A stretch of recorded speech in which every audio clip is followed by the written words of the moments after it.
Fala galera, sejam muito bem-vindos para mais um vídeo aqui deste humilde canal que é o Ivan Azevedo. Hoje eu tenho o prazer e a honra de gravar aqui na minha casa em Teresina, né? Na próxima semana já estou voltando aí para a cidade de São Carlos para iniciar o meu segundo semestre na USP, ali no curso de Matemática. Se você ainda não me conhece, eu me chamo Ivan Azevedo, né? O nome do canal, na verdade, é uma homenagem ao meu pai, que sempre que vai colocar seu nome em e-mail, essas coisas, usa esse termo Ivan Azevedo. Mas hoje eu quero falar para vocês como foram as minhas notas no primeiro semestre da USP de São Carlos. Aproveito também para te convidar, se você ainda não é inscrito no canal, aproveita para fazer isso agora, já curte esse vídeo e manda também para alguém, né, que de repente quer estudar na USP de São Carlos. Aqui no canal eu sempre estou trazendo novidades sobre a cidade, sobre a própria USP mesmo, para a galera que gosta desse conteúdo, está vindo, né, morar lá na USP de São Carlos, estudar por lá também, para que a gente possa ter esse contato bem legal. Algumas pessoas já entraram em contato comigo, inclusive eu fico muito feliz de poder de alguma forma contribuir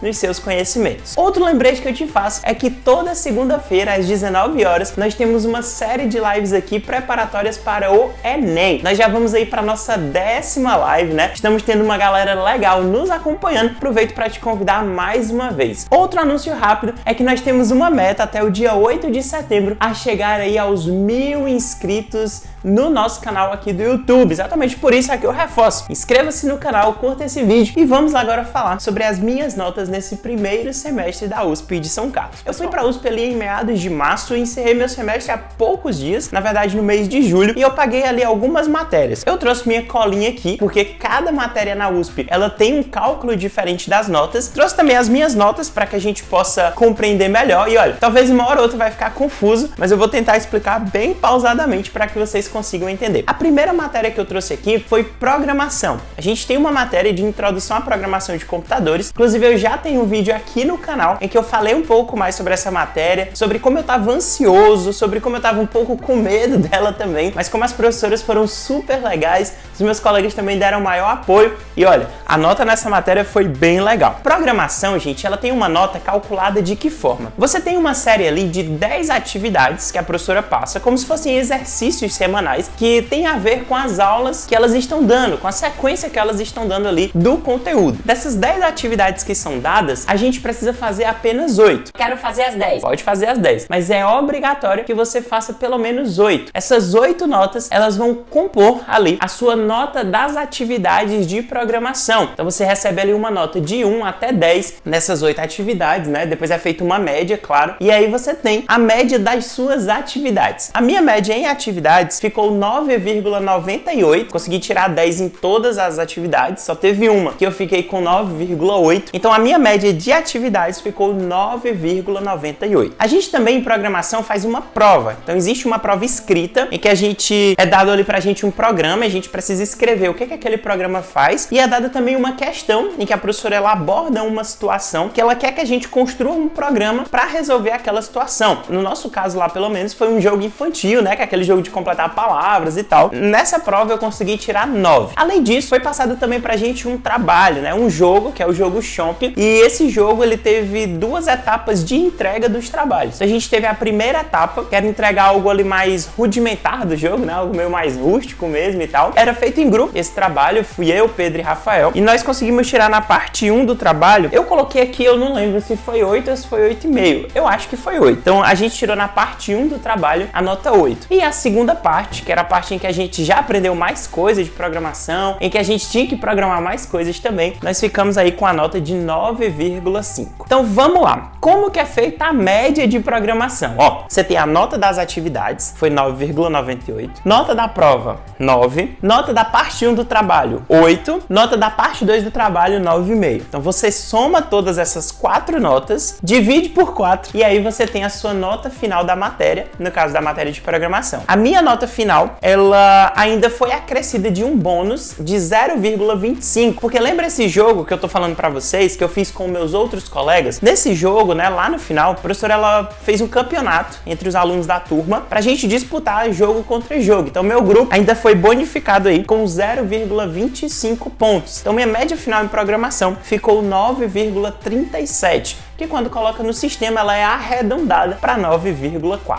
tá certo? A próxima matéria, bem rapidinho passando por ela, foi direcionamento acadêmico. É uma matéria mesmo só pra gente aprender sobre como que funciona a USP, a universidade em si, todas as oportunidades que são oferecidas através de biblioteca, através de intercâmbios, através de adiantamento de matéria, trilha do mestrado, doutorado, enfim, vários mecanismos que existem dentro da USP, e a gente tem uma matéria para aprender isso, que no caso era direcionamento acadêmico. Essa matéria, ela não tinha prova, né? Ela é uma matéria, tipo, só você ir na aula, então eu fiquei com 10, mas só para mencionar aqui. A próxima matéria que eu trouxe foi geometria analítica. No primeiro período é uma das matérias mais importantes da maioria dos cursos de exatas, né? Então, geometria analítica a gente paga no primeiro período agora, e a nossa professora foi a Roberta, que inclusive está se aposentando, uma excelente professora, né? Muito capacitada mesmo. E a nota de geometria analítica, ela funcionava de que forma? Você tinha duas provas, então tem a P1 e a P2. A P1, prova 1, ela tem peso 2 e a P2 tem peso 3. Ou seja, a segunda prova, ela é meio que, do ponto de vista de nota, mais importante do que a primeira prova. Isso é por um motivo bem óbvio, né, gente? Na segunda prova, é esperado que a gente utilize mecanismos que a gente aprendeu durante todo o semestre. Então, ela acaba sendo realmente mais difícil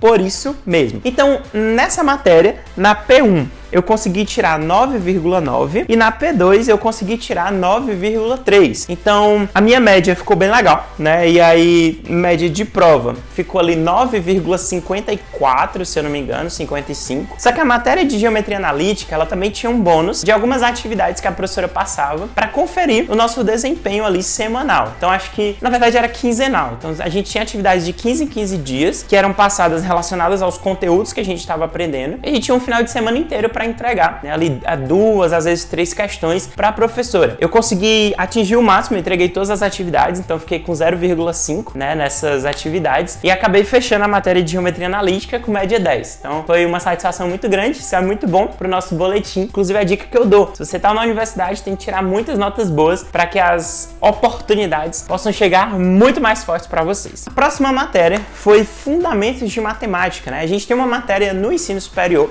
pelo menos no curso de matemática da USP de São Carlos, para a gente aprender coisas que a gente viu no ensino médio, só que agora aplicadas para o ensino superior. Então a gente viu ali raciocínio lógico, a gente viu introdução a funções, função quadrática, função afim, a gente viu seno, cosseno, né, que são as funções trigonométricas. Então a gente meio que aprofundou nesse conteúdo de fundamentos da matemática, assuntos que a gente vê lá no ensino médio. Então a gente teve um seminário e a gente teve uma prova. Eu tirei no seminário 7, né, era em dupla, então eu tirei 7 no seminário. Foi uma nota que eu não gostei muito, mas enfim, acontece, né, porque é bem subjetivo, eu acho, do professor, mas enfim. E aí na prova eu tirei 10, né, então a média em fundamentos, ela fica a nota do seminário mais a nota da prova dividido por 2, então uma média bem simples assim, então ficaria 8,5. Só que nessa prova, a gente também teve outro bônus. O professor no final passou um trabalho, né, um trabalho sobre o assunto de análise combinatória, análise combinatória, é porque eu ia falar análise combinatórica, né? Mas enfim. Mas ele passou esse trabalho e aí eu consegui ganhar um bônus ali de 0,5. Acabei fechando com média 9 na matéria de fundamentos, né? Eu acabei ficando meio assim nessa matéria porque eu acho que merecia um pouco mais de nota no seminário, né? Eu acho que o professor podia ter dado uma nota um pouquinho mais legal do que 7. Mas enfim, né? Como eu falei, é bem subjetivo. Não adianta chorar pelo leite derramado e a minha parte eu fiz, né? Apresentei o seminário, acho que foi legal, enfim.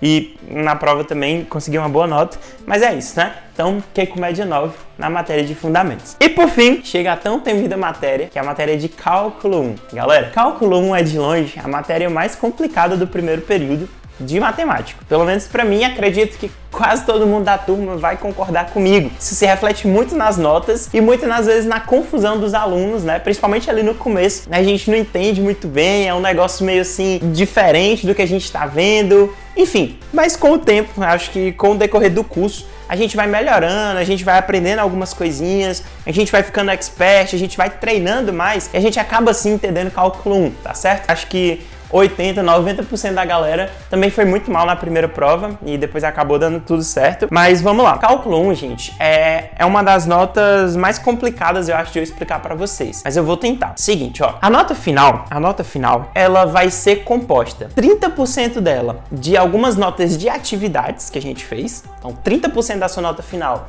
são notas de atividades que a gente fazia, atividades extensas, né, que a gente tinha ali 10, 15 dias para responder essa atividade. Então, a professora ia meio que explicando semanalmente um conteúdo e a gente ia tendo propriedade para resolver aquelas atividades. Então, 30% da nota final era composta pela nota dessas atividades. Além disso, os outros 70% da nossa nota final eram compostos pelas provas que a gente fez, que a gente fazia, né? Então a gente só fez 2 provas também de cálculo, a P1 que tinha peso 2 e a P2 que tinha peso 3. Parece muito com geometria analítica pelo mesmo motivo. Quando a gente chega no final de cálculo 1, onde a gente vê ali limite, onde a gente vê derivadas e integrais, a gente precisa ainda saber limites, que é o assunto da primeira prova. Precisa saber também um monte de coisa que a gente já viu antes. Então a P2 acaba sendo, em tese, um conteúdo mais extenso, porque ela meio que abarca tudo que a gente viu no cálculo, né? Então por isso até faz sentido mesmo ser peso 3 a prova 2. Então o que é que acontece? Nas atividades que valem 30% da nossa nota final, eu fiquei com 9,54, né? Então, de 10, eu fiquei com 9,54. Então, 30% desses 9,54 aqui compõe a minha nota final. Então, vai ficar ali uns 2,9, mais ou menos, para a nota final. E na minha nota do restante, né, que seria a nota das provas, a média das provas, eu fiquei com 7,19. Então, assim, considerando as notas gerais, as médias da turma, até que foi uma nota legal, né? Eu terminei cálculo 1 com uma média de 8,1. Então, não é tão ruim assim. Talvez se a gente comparar com as outras matérias, não foi lá tão legal, né? Mas realmente cálculo 1, como eu estava muito tempo longe, né, de ensino médio, de matemática assim, profissional, como a gente chama, eu considerei que foi uma superação muito grande. Eu tirei uma nota bem baixa na primeira prova, 2,6, que inclusive foi a média da turma. Então eu fiquei muito preocupado, mas aí eu percebi que eu estava estudando errado, cálculo. Comecei a estudar diferente, comecei a abordar outras técnicas, comecei a estudar mais com os colegas, comecei a fazer mais exercícios e aí consegui fechar a matéria com 8,1. Então, realmente foi uma evolução muito grande e para mim isso foi muito importante dentro do curso, né? Descobrir que eu posso sim fazer mais, que eu poderia sim tirar notas melhores e, enfim, é isso, né? Terminei com 8,1. Aqui a matéria de cálculo 1. E aí, gente, no primeiro semestre da USP de São Carlos, eu acabei ficando com uma média geral, né, do curso de 9,2. Então, eu talvez poderia ter buscado uma média um pouco melhor, né, principalmente nessas matérias, principalmente na matéria de cálculo, mas realmente para mim foi uma superação, né, ficou uma nota legal, assim, dá pra gente melhorar ainda nos próximos semestres. Eu acredito que talvez essa média geral vai só diminuir nos próximos semestres, mas a ideia é a gente continuar estudando bastante para receber boas oportunidades. Inclusive monitorias, bolsa da FAPESP, tudo isso eu tenho muito interesse, né, em ter daqui para frente. Lembrando, é sempre interessante você que está aí em alguma universidade, né, principalmente eu posso falar de universidade pública, pelo menos, que são as que eu já estudei, é interessante que você mantenha sempre uma boa média.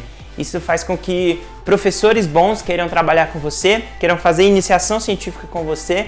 Isso é interessante também, principalmente para a galera do estado de São Paulo, a conseguir bolsas FAPESP, né, que são bolsas que geralmente são dadas para alunos que têm médias realmente mais altas. É interessante também para você conseguir monitorias, né, isso tudo conta muito no seu currículo e isso também vai ser muito importante para você conseguir bons empregos, né, futuramente e tal. Então é interessante sim que você estude muito na universidade, né? Se dedique bastante, o máximo que você conseguir e não viva só para curtir, enfim. Curta um pouquinho, mas lembre-se que a universidade é para você estudar bastante. Então esse foi o nosso vídeo de hoje. Espero que vocês tenham gostado.